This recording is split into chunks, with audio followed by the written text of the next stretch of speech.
पिताजी, ये जंगल इतना सुनसान क्यों लग रहा है? पहले यहाँ कितने पेड़ और पक्षी होते थे। बेटा, ये वही जंगल है, लेकिन अब यहाँ पेड़ कम हो गए हैं। इंसानों ने विकास के नाम पर इन्हें काट डाला। लेकिन पिताजी, पेड़ तो हमारे लिए बहुत जरूरी हैं। ये हमें ऑक्सीजन देते हैं, बारिश लाते हैं, फिर लोग इन्हें क्यों काटते हैं? सच कहा बेटे, लेकिन इंसानों ने लालच के चलते प्रकृति से छेड़छाड़ शुरू कर दी। जब तक जंगलों की महत्ता समझेंगे, शायद बहुत देर हो चुकी होगी। पिताजी, क्या यहाँ पहले बहुत पेड़ थे? हाँ बेटा, उत्तराखंड के इस गांव में पहले चारों ओर हरियाली थी। हमारे खेतों के पास फलदार पेड़ होते थे। नदी का पानी भी साफ और मीठा था। पक्षियों की चहचहाहट से सुबह होती थी। फिर ऐसा क्या हुआ जो सब बदल गया? हुआ ये कि लोग धीरे धीरे अपनी जरूरतों से ज्यादा चीजें मांगने लगे। उन्होंने लकड़ी के लिए पेड़ काटे, जमीन के लिए जंगल उजाड़ दिए, और अब यहाँ का हाल देखो, सूखे खेत, बंजर जमीन और सूखती नदियाँ। पिताजी, हम ऐसा क्या कर सकते हैं जिससे ये सब फिर से ठीक हो सके? बेटे, अगर हर इंसान जिम्मेदारी समझे और कम से कम एक पेड़ लगाए, तो हम इस नुकसान को कुछ हद तक कम कर सकते हैं। पिताजी, मैंने सुना है कि हमारे पूर्वज जंगलों को बहुत महत्व देते थे। वो कैसे उनकी रक्षा करते थे? बिल्कुल सही सुना है। हमारे पूर्वज जंगलों को देवता मानते थे। वो मानते थे कि पेड़ों में भगवान का वास होता है, इसलिए वो पेड़ों को काटने से पहले 100 बार सोचते थे।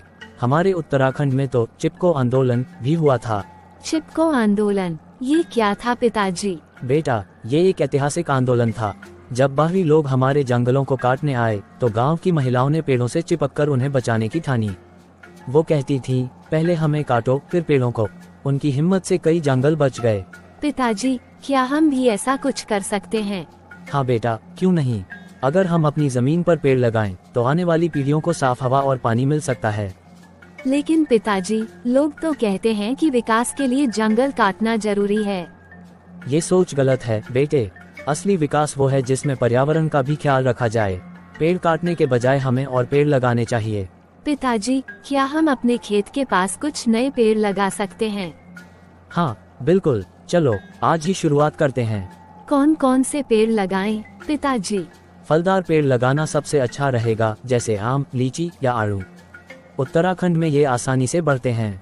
और कुछ नीम और पीपल जैसे पेड़ भी लगाएं, क्योंकि ये हवा को शुद्ध करते हैं। पिताजी, जब ये पेड़ बड़े होंगे तो क्या हमारा गांव फिर से हरा भरा हो जाएगा? अगर हर गांव वाला ऐसा सोचे और करे, तो पूरा उत्तराखंड फिर से हरियाली से भर जाएगा।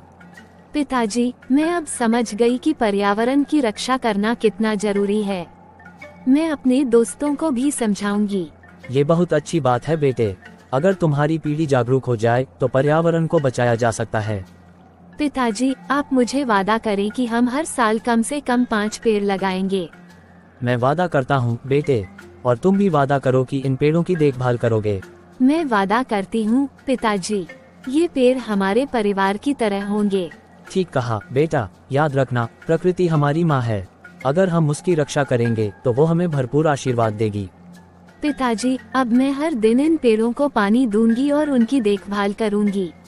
बहुत अच्छा बेटे, चलो अब से हम दोनों मिलकर अपने गांव और उत्तराखंड को फिर से हरा भरा बनाएंगे।